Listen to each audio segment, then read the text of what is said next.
Salut, c'est Charlie de la chaîne Benetton Studio. Nous allons voir dans cette vidéo comment réaliser un visage de profil. Pour cela, je vais utiliser ma super tablette graphique XP Pen. Vous pouvez retrouver tout mon matériel en lien en description. Comme avec n'importe quel visage, nous allons commencer avec un cercle, le plus rond possible bien entendu. Ensuite, nous repérons l'axe principal de notre cercle, débordez bien vers le bas parce que ça nous sera utile. Ensuite, l'axe horizontal de notre cercle. Nous rajoutons d'autres repères horizontaux, un à ras du cercle en bas, un au juste milieu de nos deux repères, et encore un séparé de la même distance des trois autres traits. Et maintenant, nous allons faire les repères exactement pareils, mais en vertical. Petite différence, c'est qu'on en rajoutera un de plus. Maintenant, nous allons réaliser une diagonale sur les trois premières cases. Cela nous servira de repère pour l'extrémité du nez jusqu'au menton. Maintenant, je vais baisser l'opacité de mes repères pour pouvoir dessiner par-dessus sans que ça nous gêne. Nous allons tout d'abord commencer par l'extrémité de notre diagonale, qui sera la partie la plus avancée de notre menton. Je commence donc par le dessiner. Ensuite, nous allons faire le creux du haut du nez. C'est le creux qu'il y a à hauteur des yeux et qui attaque le front.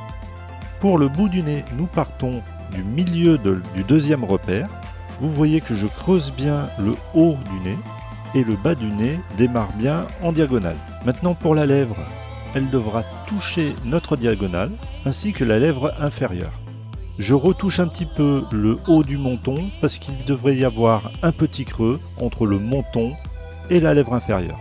Et bien sûr un petit trait en retrait pour faire la narine. Maintenant pour la mâchoire, il va falloir qu'on dessine d'abord l'oreille. Il faut qu'elle soit calée contre le trait de repère de droite. Vous remarquerez que je l'ai mis contre le trait horizontal le plus haut et qu'elle descend jusqu'à la moitié de notre deuxième case. Pour que l'oreille ne soit pas trop grosse, il ne faut pas qu'elle dépasse la moitié d'une case en largeur. J'ai dessiné une forme d'oreille un petit peu passe-partout, mais à vous de choisir le style qui vous convient. Nous avons dessiné l'oreille pour pouvoir faire le départ de notre mâchoire, qui commence de l'angle de notre lobe d'oreille. Il est important que ce trait soit pratiquement à la verticale. Et on fait un angle qui va en direction de notre menton. Bien sûr, ne les reliez pas en ligne droite, faites un léger arc de cercle. La hauteur de l'angle de la mâchoire vous permettra de définir si la mâchoire est plus carrée ou non. Maintenant, passons à l'œil. Nous allons faire un triangle de la moitié de la largeur de notre carré, dont les arêtes seront un petit peu arrondies. Ensuite, vous pouvez faire l'iris. Pensez que sur une ouverture normale de l'œil, on ne doit pas pouvoir voir le haut de l'iris de l'œil.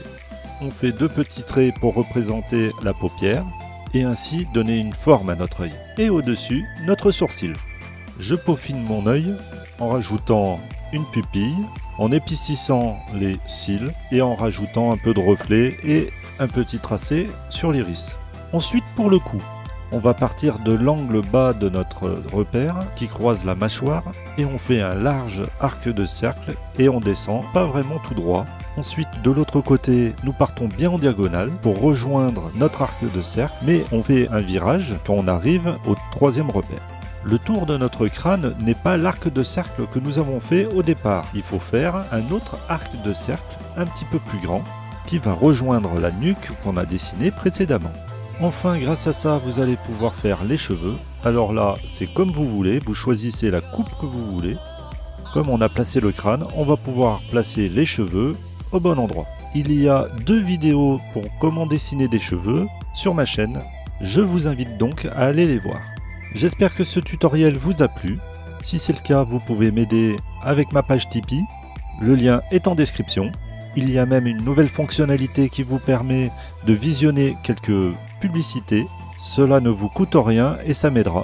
N'hésitez pas de mettre un commentaire en dessous de cette vidéo, que ce soit pour une critique ou pour une suggestion. Je les lis tous avec intérêt. N'oubliez pas de mettre un petit pouce bleu, ça fait plaisir et ça m'aide dans le référencement sur YouTube. J'ai une communauté d'entraide sur le serveur Discord que vous trouverez en lien en description. Vous pourrez présenter vos dessins et demander conseil si vous avez besoin. Et d'ici ma prochaine vidéo, je vous dis à plus.